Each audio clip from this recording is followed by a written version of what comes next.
मिथिला में एक ब्राह्मण परिवार में हुआ। और जैसा कि अभी गुरुदेव भगवान ने बताया कि बाल्यावस्था 3 वर्ष की अवस्था में आप श्रीधाम अवध पधारे। जिस प्रकार हमारी लाडली किशोरी जी, हमारी परमाराध्य यूथेश्वरी जगत जननी प्राणेश्वरी हृदयेश्वरी श्री सीता जी किशोरी जी का जन्म मिथिला में हुआ और विवाह अयोध्या में हुआ, उसी प्रकार आप मिथिला में जन्म लेकर के और श्रीधाम अवध पधारे।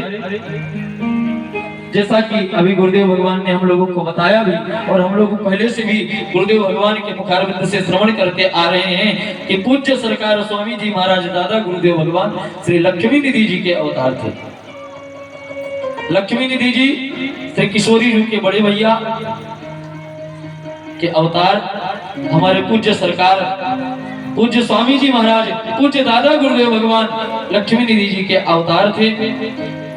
आपकी सेवा में गुरुदेव भगवान बचपन से ही अपने जीवन को व्यतीत किए। सरकार के चरणों की ऐसी कृपा हुई कि आपकी शिक्षा दीक्षा जो भी हुआ सब सरकार के चरणों में हुआ, और परिणाम स्वरूप गुरुदेव भगवान का और सरकार का आप सभी तो जानते हैं कि ऐसा संबंध था जैसा कि एक वस्त्र का शरीर के साथ संबंध होता है। परिणाम स्वरूप आज संपूर्ण समस्त जनमानस को आप अपनी ओजस्वी वाणी से, कृपामयी वाणी से, माधुर्यमयी वाणी से भगवान की अमृतमयी कथा श्रवण करा के, भगवान के गुणानुवाद श्रवण करा करके और समस्त जनमानस का कल्याण कर रहे हैं। विशेषकर मध्य प्रदेश की पवित्र पावन धरती पर आपके चरणों की विशेष कृपा है, और कुछ मध्य प्रदेश की धरती में कुछ ऐसे क्षेत्र हैं, कुछ ऐसे जनपद हैं जिनके ऊपर आपकी विशेष कृपा है, जिसकी श्रेणी में ये छतरपुर की भी पवित्र पावन धरा आती है। ये हम लोगों का परम सौभाग्य है। जोरदार तालियों से, ऐसे नहीं, जोरदार। अभी मैंने निवेदन किया कि जिस दिन जीवन में संत का आगमन हो गया, जिस दिन जीवन में गुरुदेव का आगमन हो गया, उसी दिन भगवान ने कृपा कर दी। भगवान आपको हमको बताने नहीं आएंगे कि ये मैं आया हूं और मैंने अब तुम्हारे ऊपर कृपा करी है। भगवान बताने नहीं आएंगे। जिस प्रकार गुरुदेव भगवान बताते हैं कि एक व्यक्ति गुरु जी के पास गया और कहा कि महाराज जी मुझे भगवान दिखाओ, कहाँ है भगवान का दर्शन कराओ। महात्मा जी ने समझाया कि बेटा भगवान है, उनकी अनुभूति करो, भगवान को दिखाने की चीज नहीं है। बार बार उसने रट लगा दिया, नहीं महाराज झूठ बोल रहे हो, मुझे दिखाओ। महात्मा जी ने उसको जोर से झापड़ मारा, वो चिल्लाने लगा कि मुझे दर्द हो रहा, आपने मुझे मार दिया, दर्द हो रहा। महात्मा जी ने कहा है दर्द दिखाओ। तो उसने कहा महाराज जी दर्द दिखाने की चीज नहीं है, अनुभव हो रहा, आभास हो रहा है मुझे आपने मारा, दर्द हो रहा। महात्मा जी ने कहा बेटा इतनी देर से मैं तुम्हें यही तो समझा, भगवान दिखाने की चीज नहीं है, अनुभव करिए। तो कृपा क्षण प्रति क्षण हम लोगों के ऊपर बरस रही है। आप लोगों ने भी अनुभव किया होगा, और दास को 6-7 वर्षों से गुरुदेव भगवान के चरणों में रहने का अवसर प्राप्त हुआ है। सेवा तो नहीं बनती है, कुछ जानता ही नहीं हूं, लेकिन जो भी है जैसा भी है ये जीवन आपका दिया हुआ है। कई लोग यहाँ बैठे हुए हैं जो कि साक्षात रूप से दर्शन किए हैं और जानते हैं कि आज के 2 वर्ष पहले क्या स्थिति हुई थी, लेकिन ये कृपा नहीं तो क्या है।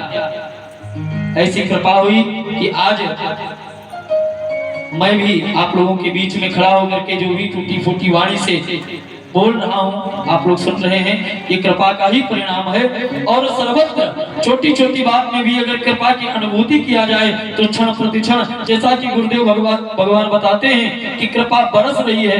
कृपा लेने की पात्रता होनी चाहिए।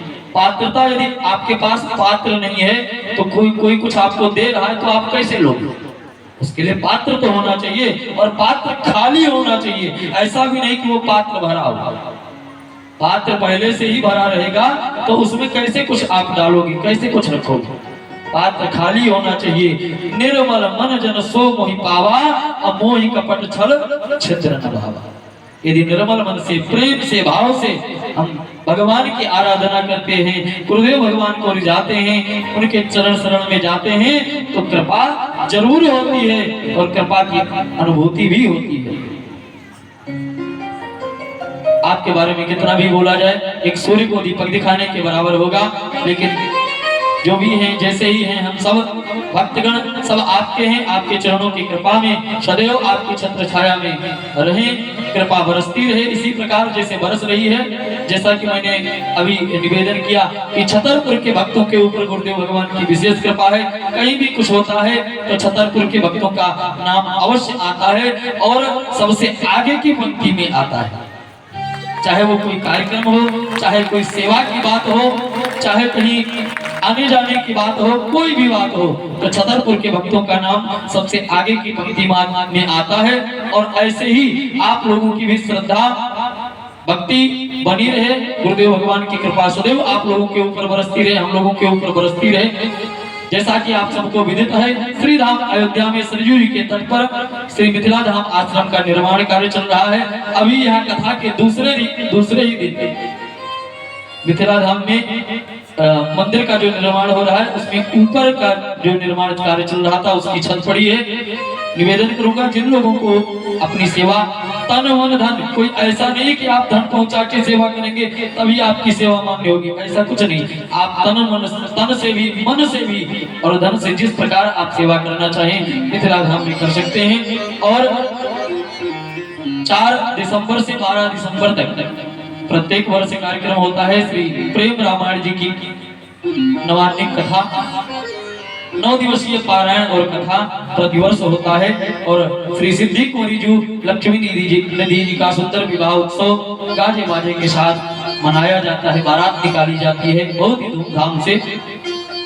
कुछ लोगों ने तो दर्शन भी किया है और जो नहीं किए हैं और जो किए भी हैं उन सबको मैं आमंत्रित करता हूँ, निमंत्रित करता हूँ। आप सभी सपरिवार इष्ट मित्रों के साथ, बंधु बांधवों के साथ 4 दिसंबर से 12 दिसंबर तक श्री धाम अवध में मिथिला धाम आश्रम में श्री प्रेम रामायण जी की कथा में सादर आमंत्रित हैं। और अब की बार कुछ ऐसा विधान बना है कि 108 पाठ श्री प्रेम रामायण जी के रखे गए हैं, जिसमें करीब 50 यजमान बन चुके हैं। और जिनको भी यजमान बनना हो, बनने की इच्छा हो और बनना भी चाहिए। देखिए हम लोग ये तत्र नाना प्रकार के कार्यों में लगे रहते हैं, सांसारिक प्रपंचों में लगे रहते हैं, लेकिन भगवान के नाम से कुछ कर नहीं पाते हैं, क्योंकि माया है ना। जैसा कि गुरुदेव भगवान बताते हैं कि कल कल करते रहते हैं और कल नहीं आता है, सीधा काल आता है।